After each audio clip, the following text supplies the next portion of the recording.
Quand il te combat jusqu'à ne peut pas te vaincre, il cherche à initier un de tes enfants pour que celui-là fasse cette sale besogne. Quand ils t'ont combattu jusqu'à n'ont pas pu te vaincre, les conflits de sorcellerie, ils ont tout fait. Accident, maladie, incantation, tout, sacrifice, tout, n'ont pas pu te vaincre. Ils cherchent à initier un de tes enfants pour que cet enfant-là leur serve de quoi? Leur serve de relais pour agir contre toi à l'intérieur de ta maison même.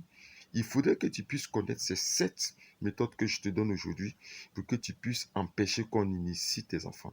Donc, je vais parler des 7 portes qu'on doit fermer, que tu dois fermer, pour ne pas que la sorcellerie réussisse à prendre la vie de ton enfant pour être un couteau, un poignard pour toi-même ta propre vie. Il faut bien retenir, je souhaite à personne de permettre que son enfant soit initié. Parce que j'ai vu des gendarmes, un gendarme qui m'avait appelé la dernière fois concernant son enfant. Son enfant a été initié par sa grand-mère qui a fermé le ventre de sa nouvelle femme qu'il a pris. Et c'est sa grand-mère qui se servait de la main de son enfant pour fermer le ventre de sa nouvelle femme. Et ça, pendant 5 ans, jusqu'à ce que la révélation soit donnée par le Seigneur et que l'enfant avoue. J'ai vu cette toute petite fille qui est dans la commune de Yopougon ici en Côte d'Ivoire. Belle petite fille, ça m'a fait énormément mal parce que cette petite fille-là avait toute cette beauté, cette fraîcheur, mais qui était une reine de la sorcellerie qui avait tué sa propre mère qu'elle a livrée à la sorcellerie et qui a rendu le père malade. Ok? Il ne pouvait plus partir au travail. Et c'est lors d'une prière que cela a été révélé. J'ai reçu tellement de témoignages des enfants initiés à la sorcellerie et comment est-ce qu'ils ont été initiés à la sorcellerie que je ne veux pas que cela puisse aussi t'arriver. Voici les 7 solutions que je te donne. Retiens. Le premier moyen que j'utilise pour initier ton enfant, c'est ce qu'on appelle les plaies émotionnelles. Les plaies émotionnelles, c'est quoi? C'est quand l'enfant est frustré. Il n'a pas reçu l'amour de son père, l'amour de sa mère. Il n'a pas l'attention qu'il lui faut. L'enfant a besoin, il a soif d'être aimé, il a soif d'être protégé, il a soif d'être entendu, il a soif de communiquer avec quelqu'un. Il doit sentir la fraîcheur de l'amour et de l'attention autour de lui. Il n'y en a pas. Donc c'est cette faiblesse, cette porte-là qu'ils utilisent pour initier les enfants à la sorcellerie. La deuxième porte, c'est la porte des jeux. Faites attention aux jeux, parce qu'il y a des jeux initiatiques. En Afrique, les enfants s'asseyent en groupe au bord d'une, je sais pas, d'une brousse, ils prennent des feuilles, ils mettent dans une boîte, ils font semblant et ils miment la préparation de la nourriture en écrasant, en approchant ça au menton de chacun d'entre eux, alors qu'ils sont en train d'initier. Il y a beaucoup de jeux initiatiques des enfants. Des jeux de billes, des jeux de flèches, beaucoup. Allez-y, regardez ma vidéo. Je vais mettre le lien en description, mais tapez, allez-y sur ma chaîne YouTube. Cherchez entre les 230 vidéos, vous allez trouver la vidéo qu'on parle de comment éviter d'initier les enfants. Là, je donne l'enseignement total pour que tu puisses t'aider, t'inspirer, afin qu'on n'initie pas tes enfants au jeu. Les jeux sont initiatiques. La troisième porte, c'est les films et les dessins animés. Abonnez-vous déjà, ok? Abonnez-vous énormément. Likez énormément des cœurs. Et puis partagez ces vidéos parce que ça peut aider quelqu'un d'autre, ok? Le troisième élément, ce sont les films et les dessins animés. J'étais dans une ville, quelque part qu'on appelle Divo en Côte d'Ivoire. Une jeune petite fille a été initiée à cause d'un dessin animé qu'on appelait Les Trois Sirènes. Donc c'est à travers le dessin animé Les Trois Sirènes qu'ils ont réussi à initier cette petite fille. Et ces esprits sont venus la chercher pour l'envoyer dans la grande mer ou le grand océan pour voir le royaume et pour voir tout ce qu'elle observait, c'est-à-dire tous les éléments du dessin animé là. Ces esprits sont venus la chercher pour l'envoyer voir tout cela. Et depuis ce jour qu'elle est devenue une redoutable reine de la sorcellerie. Faites attention à ce que vous montrez à vos enfants à la télévision. Les films des enfants, les dessins animés sont beaucoup initiatiques. Le quatrième élément, c'est la nourriture. Aïe, la nourriture. La nourriture. Oh, c'est pas vrai. Regardez une école primaire. J'ai écrit le témoignage dans l'un de mes livres qu'on appelle Il faut aider l'enfant. Ou la vendeuse du pain Parce qu'en Afrique, ils mettent un étal devant l'école et puis ils vendent des pains, ainsi de suite. C'est la vendeuse des pains qui avait initié la plupart des enfants de l'école. Et ce, pendant 5 ou 10 ans. 5 ans, quelque chose. Terrible.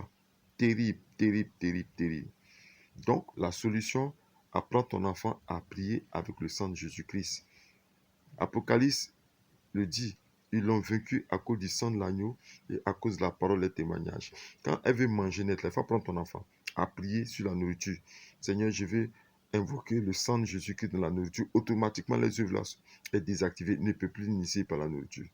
Il faut qu'elle ait ce réflexe pour pouvoir se protéger face aux initiations de la sorcellerie. Ok? Le cinquième élément, c'est les cadeaux de transfert. Écoutez, vous qui aimez cadeaux, on donne les cadeaux à vos enfants. Faites attention. Dans une ville de l'Est, la Côte d'Ivoire, il y a une grand-mère qui devait décéder, mais elle n'avait pas encore vu sa petite fille. Donc elle demande à son fils, envoie-moi ma petite fille pour que je puisse la voir. Quand la petite fille est arrivée, la grand-mère va offrir un pendentif à sa fille comme souvenir. C'est pas un pendentif qu'elle donnait à sa fille en fait, à sa petite fille. Elle donnait le pouvoir de la sorcellerie parce qu'elle savait qu'elle allait décéder. Il fallait transférer le pouvoir à quelqu'un d'autre de son sang.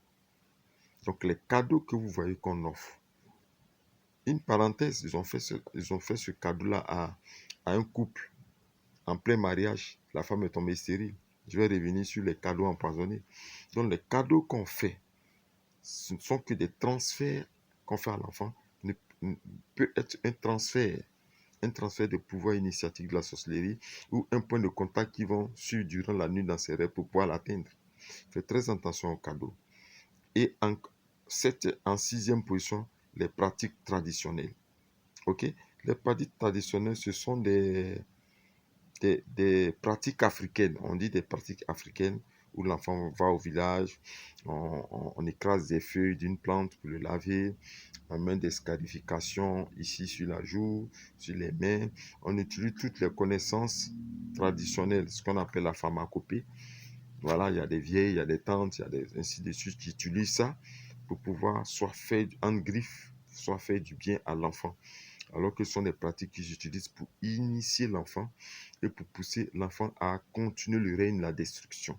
Faites très attention aux feuilles et aux éléments traditionnels que vous utilisez pour l'enfant.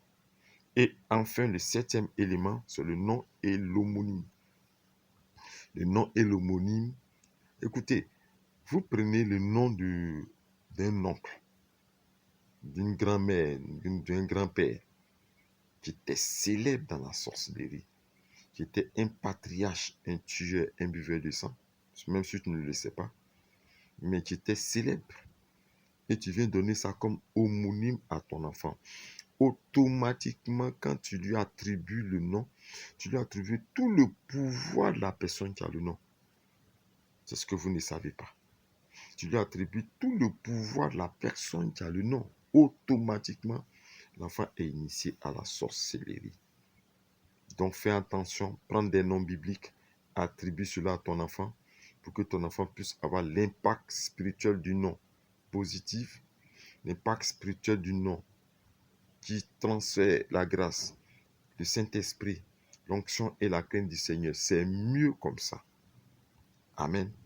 Le reste de toutes ces informations que je vous ai données aujourd'hui, vous pouvez continuer à aller regarder sur la chaîne YouTube de écrivain prophète Yao Moïse. Écrivain prophète Yao Moïse. Je vais mettre le lien en description de ma chaîne et puis vous allez cliquer. Si ce lien passe, vous allez faire la recherche, vous allez retrouver et puis suivez tout cela. J'ai été très heureux d'être avec vous. Ok? Mais je vais vous rappeler pour la fin que c'est Jésus-Christ qui délivre nos enfants. Et si toi, tu n'as pas encore accepté le Seigneur Jésus-Christ, toi et tes enfants, fais-le pour qu'il soit un bouclier protecteur pour vous.